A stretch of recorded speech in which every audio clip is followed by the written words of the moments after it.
பரிசுத்த வேதாகமம் பழைய ஏற்பாடு யோபுவினுடைய சரித்திரம் 14ஆம் அதிகாரம். ஸ்திரீயின் இடத்தில் பிறந்த மனுஷன் வாழ்நாள் குறுகினவனும் சஞ்சலம் நிறைந்தவனுமாயிருக்கிறான். அவன் பூவைப் போல பூத்து அறுப்புண்கிறான், நிழலைப் போல நிலை நிற்காமல் ஓடிப்போகிறான். ஆகிலும் இப்படிப்பட்டவன் மேல் நீர் உம்முடைய கண்களை திறந்து வைத்து உம்முடைய நியாயத்துக்கு என்னை கொண்டு போவீரோ? அசுத்தமானதிலிருந்து சுத்தமானதை பிறப்பிக்கத்தக்கவன் உண்டோ? ஒருவனும் இல்லை.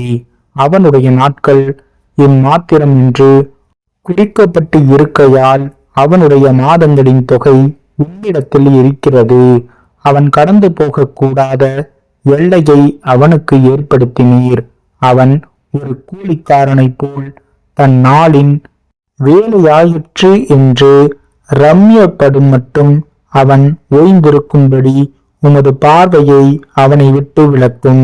ஒரு மரத்தை குறித்தாவது நம்பிக்கையுண்டு.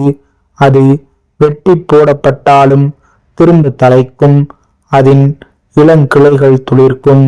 அதன் வேர் தரையிலே பழையதாகி அதன் அடிக்கட்டை மண்ணிலே செத்தாலும் தண்ணீரின் வாசனையினால் அது துளிர்த்து இளம் மரம் போல கிளைவிடும்.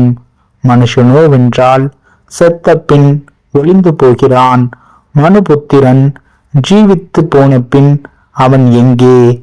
தண்ணீர் ஏரியிலிருந்து வடிந்து வெள்ளம் வற்றி சுவரி போகிறது போல மனுஷன் படுத்து கிடக்கிறான். வானங்கள் ஒளிந்து போகும் அளவும் எழுந்திருக்கிறதும் இல்லை. நித்திரை தெளிந்து விழிக்கிறதும் இல்லை. நீர் என்னை பாதாளத்தில் ஒளித்து உமது கோபம் தீரும் மட்டும் என்னை மறைத்து என்னை திரும்ப நினைக்கும்படிக்கு எனக்கு ஒரு காலத்தை குறித்தால் நலமாயிருக்கும். மனுஷன் செத்த பின் பிழைப்பானோ? எனக்கு மாறுதல் எப்போது வருமென்று எனக்கு குறிக்கப்பட்ட போராட்டத்தின் நாளெல்லாம் நான் காத்திருக்கிறேன். என்னை கூப்பிடும், அப்பொழுது நான் உமக்கு உத்தரவு சொல்லுவேன். உமது கைகளின் கிரியையின் மேல் விருப்பம் வைப்பீராக. இப்பொழுது என் நடைகளை எண்ணுகிறீர். என் பாவத்தின் மேலல்லவோ கவனமாயிருக்கிறீர். என் மீறுதல் ஒரு கட்டாக கட்டப்பட்டு முத்திரை போடப்பட்டு இருக்கிறது. என் அக்கிரமத்தை ஒருமிக்க சேர்த்தீர். மழை முதலாய் விழுந்து கரைந்து போம். கண்மலை தன் இடத்தை விட்டு பெயர்ந்து போம். தண்ணீர் கற்களை குடையும். ஜலப்பிரவாகம் பூமியின் தூளில் முளைத்ததை மூடும். அப்படியே மனுஷன் கொண்டு இருக்கும் நம்பிக்கையை அளிக்கிறீர். நீர் என்றென்றைக்கும் அவனை பலனாய் நொறுக்குகிறதினால் அவன் போய்விடுகிறான். அவன் முகரூபத்தை மாறப்பண்ணி அவனை அனுப்பிவிடுகிறீர். அவன் பிள்ளைகள் கனமடைந்தாலும் அவன் உணரான்.